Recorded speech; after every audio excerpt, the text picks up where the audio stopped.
All right. Donc, prochaine section, les gars de chez nous, la section où on se pose et on regarde qu'est-ce que les joueurs du Québec qui sont présents dans la NBA ont fait. Donc, on va y aller avec Bénédicte Mathurin. Yes. Tu veux y aller? Ouais, non, mon most improved player de l'année, selon moi, une des raisons pourquoi, il y a deux raisons.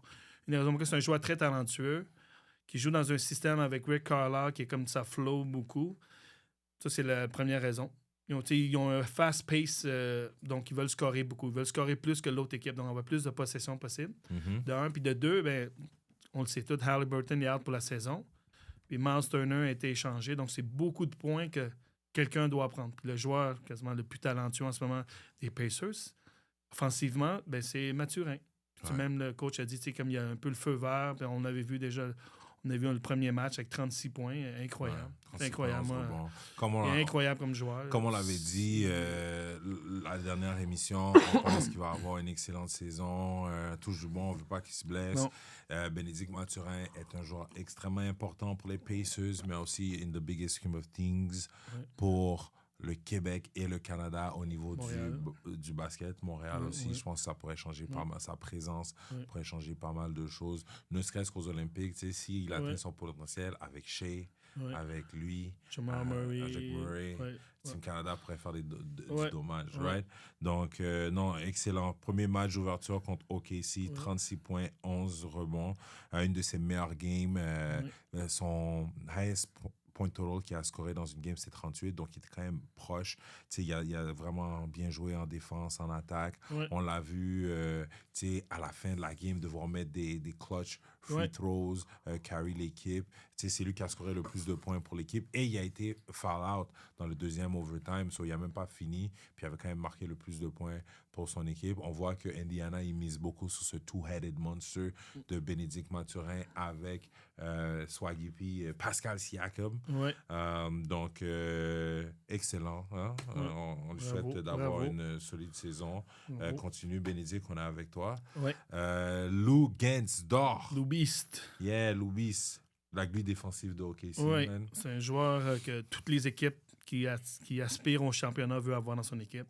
C'est pas un joueur fancy, c'est pas un joueur flashy non plus. Il fait la job sale, il prend souvent un des meilleurs attaquants de l'autre équipe. Il joue une très grosse défense. Il est là partout. Il se lance partout. Il se donne à 110%. Il y a pas, c'est vrai que c'est pas le meilleur shooter. Il est un peu streaky quand il rentre. C'est un gros bonus pour l'équipe, mais il va aider l'équipe d'une façon ou d'une autre. Même s'il score juste 2 points, mais les loose balls, la défensive, les tip balls, tout ça, il est partout. Donc, on est avec toi aussi, Lugan Dortz. Yeah. Honnêtement, ses stats sont pas flashy, comme Antoine l'a dit. La première game contre Houston, 6 points, 6 rebonds, 5 assists, mais il a donné une game vraiment all-around, faire le dirty work, toutes les choses qu'il fallait que ce soit fait. Versus Indiana, 7 points, 8 rebonds. Si tu regardes ça, si tu regardes juste le side sheet, tu vas dire « what ?» Mais sur le terrain, quand tu le vois, il est partout, il y a un problème. Honnêtement, OKC, ils sont vraiment chanceux de l'avoir. Chris Boucher, qui joue à Boston.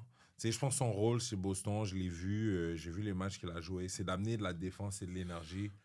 Chris Boucher, tu vois qu'il court, qu'il est là, qu'il essaie d'être un peu présent, de faire sa présence se sentir. Donc, premier match... C'est un energy guy, là. C'est comme un... C'est 6 points, 4 rebonds, premier match. Deuxième match, 4 rebonds, mais 4 blocs. 4 blocs en 15 minutes. On va saluer ça. Donc, il est là pour... défense et énergie. Encore lui aussi, tout comme pour Mathurin et Dort, on va lui souhaiter une bonne saison. Olivier. Maxence Prosper. Yes. Un autre gars de Montréal qui est un two-way contract avec les Memphis Grizzlies. Contre les New Orleans, si je regarde les statistiques, en 15 minutes, 10 points, 5 rebonds.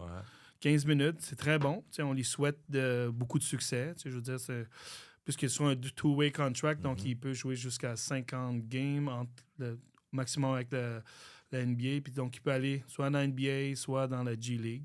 Mais il souhaite jouer plus que 50 games. Comme ça, il va avoir un contrat un standard contract assuré puis un spot dans l'équipe. Ouais. Two-way, ça veut dire que tu peux jouer dans la NBA et la G-League. La G-League, c'est comme la ligue en dessous de la NBA où ils ont leur club-école, etc. Club-école, exactement.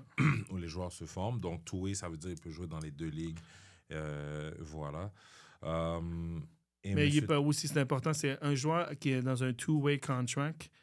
Lui, déjà, son salaire est juste selon les standards de l'NBA, c'est de 500 à 600 000 $. Comparé à le minimum d'une personne qui a un contrat standard dans l'NBA, c'est 1,2 million environ. Ouais. Donc, déjà, ça, c'est déjà la moitié. Puis ce joueur-là n'est pas éligible à jouer dans les playoffs. Il faudrait que l'équipe change son contrat de two-way à un standard contract pour qu'il puisse jouer dans les playoffs. Donc, c'est ça. Right. Mais bonne chance, Coach Olivier. Dropping some knowledge. Non, c'est bon. Puis l'autre, le dernier, c'est un peu Jamil, c'est quoi son nom encore? Telford. Yeah, on attend qu'il fasse ses premiers pas. Il n'a pas encore joué. C'est un drafted rookie, juste déjà le fait de make it, man, on va espérer que... Big props. Très gros props. Il n'y a pas beaucoup qui ont fait la NBA. On sait c'est encore très jeune. Première année, rookie. You never know. Et il y a beaucoup de undrafted rookies qui, en étant patients et en travaillant fort, finissent par se créer un chemin. Draymond Green. Draymond Green, Lou Dort aussi, je pense. Oui, Lou Dort, exactement. Undrafted. Même, c'est notre numéro 2 en ce moment, là.